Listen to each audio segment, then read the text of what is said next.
Welcome back to Library Choice YouTube channel. In today's class, we're going to learn how to make this beautiful butterfly detail on a dress. It's like a sleeve. I'm going to take you through how to cut and sew this. If this is something you would like to learn, kindly stay tuned to the end of this tutorial. Thank you.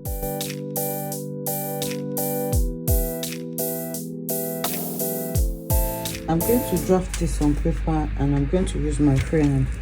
You can also draft directly on your fabric, but because I'm not sure how this will turn out, so I want to test it out on the paper first before my fabric.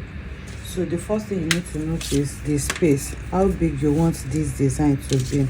You can measure that on your mannequin, so you just try to visualize what it's going to look like. So I'm going to try to measure out a space that I will need. Okay, so you note the width that how wide you want it to be and how high you want it to be. So for me, I think a width of 10 inches is going to be okay for me, and the height of around 12 inches is fine for me. So this is the width I'm marking, 10 inches. And then the height for me, I think around 12 inches. You can use 10 as well, you can use more or less. I'm cutting this together with my allowance, so when I'm cutting on my fabric, I'm not going to be adding any extra allowance to this. So this is the space that I am working with. Okay, so I'm trying to like draw something like a butterfly. You can cut that space out so that I don't have so much paper to work with. So what I'm trying to do is like drawing out a butterfly. If you are not sure of your drawing skill, what you can do is also maybe print out the image that you want to work with and then you place it on your fabric. Okay, but I'm going to try to just draw something. So here, this is the height, is 12 inches. So from there, I'm going to just measure around 7 to 8 inches downwards. So let me stop at 7.5. I'm marking with pencil because I want to be able to adjust it. So once I mark this now, I'm going to connect this to the edge first using my free hand. It does not have to be a perfect straight line. That's why I'm not using ruler. So from there now, I'll start forming like little scallops downwards like this. Okay, I'll start forming little scallops around this area. So just draw it. So when I get here, I'm going to take it inwards, sort of to this starting point. This is just like a freehand drawing like this, and then from there I'm going to bring it outwards again. So I'm going to continue my scallop, and then from here I'll connect like this. So you just stop to check what you have. If it's looking like what you visioned, then you go ahead. If not, then you will need to adjust it. So if there's any adjustment that I need to do on this, I'm going to go ahead and do it. You can also cut it out and take it to your mannequin. So you just check it with your mannequin. If it's okay, if that is what you want, then you go ahead and cut it out. So I'm going to grab my scissors now and cut out this shape. Like I said, I already added my seam allowance, so I'm not going to be adding extra seam allowances to this. So to get this design, you're going to need 4. That's 2 for front and 2 for back. You're going to be tacking it to your outfit that you already made, so you will need 4 to complete a dress if you are working with two sides. So you need 2 for your front and 2 for your back, and you are also going to need lining. So it means you are going to be cutting 8 pieces if you are working with same material for your lining and your main fabric. So I'm going to just go ahead and cut out this exact shape that I have, and I'm going to place it on my pattern and cut on my fabric, sorry, and I'll cut as well.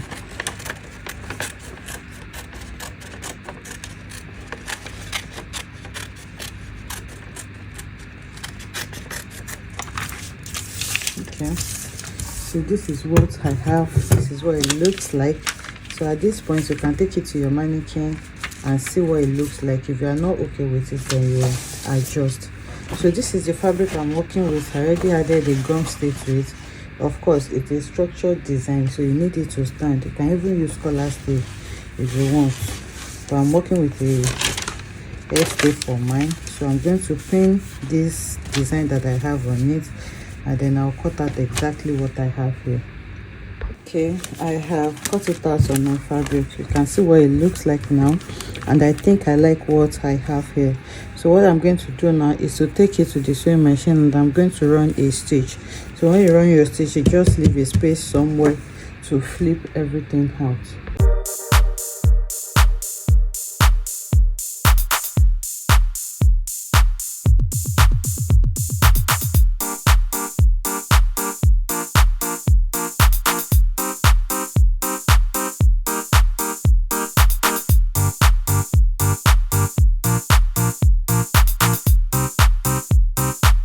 So I'm done sewing it, as you can see, and I just left this small space to turn it out. So it has a lot of curves, so I'm going to go ahead and notch those places. Make sure you don't cut your seam while notching. As much as possible, when you are sewing, don't use so many seam allowance, because you will still need to trim them off. So you can see that my seam allowance are kept very small and simple. So you still trim out the ones you can, so that when you turn it, it's not going to be looking bulky at any point. So after doing all of this now, I'll go ahead and open up this small space and then try to turn everything out. So if this space is too small for you, you can broaden it, but I'll see how I can manage to turn mine from this small space. And this is easy because I'm working with a gum stay. Like I said, if your interfacing is stronger, you may need to open one side, because you may not be able to easily flip it inwards like this. So it depends on what you are working with. So once you turn it out, you carefully bring out all those edges. You can dip in your scissors or screwdriver if you have, and then use it to just push out those corners that you have designed on your pattern, just the way you did it. I'm going to push everything out. So you just push it out, push. Make sure you gently push it. When you're pushing, please don't rip your patterns apart. So just gently push everything out. And once you reduce your seam allowance as well, it's going to make this stitch easy for you. So once you push everything out, the next thing to do is to go ahead and iron. I'm going to iron it. And you can see what I have now.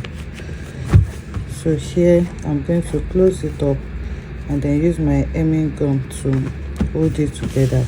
So I'm going to go ahead and iron this flat. I've gone ahead to iron it, and you can see how flat it is looking. So you make sure you iron it, and my little gum stay is not going to be so stiff because it's just a paper gum stay. But if you want something really standing, you can use peplum stay or collar stay. So this is what we have so far. You can work with it like this, but you can also embellish it. So if you want to embellish it, you can bead on it, you can add trimmings to it, you can add cord if you have cord, just to make it more beautiful. And you can also use cup chains like this. Okay, so I'm going to be using cup chains on mine, and I'm going to be adding my cup chain with my gum. Okay, you can also tack it if you want. So I'll go ahead now and add this chain to the edges and anywhere else I want it to be. Okay, I also have cloth stones. After adding my chain, I can decide to also add some cloth stones to it, just to beautify it more. So I'll do this now. So you can see how flat it is.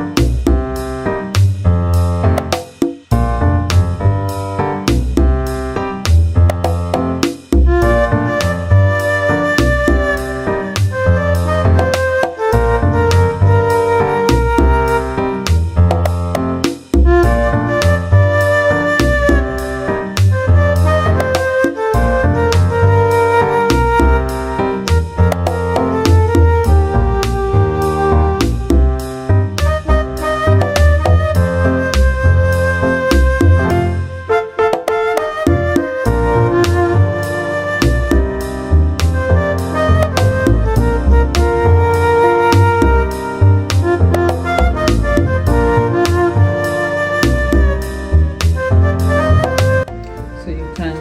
embellish it more if you want. So you just need to tack it to the outfit you are working with. So like I said, you're going to need one in front and one at the back for each of your sleeves.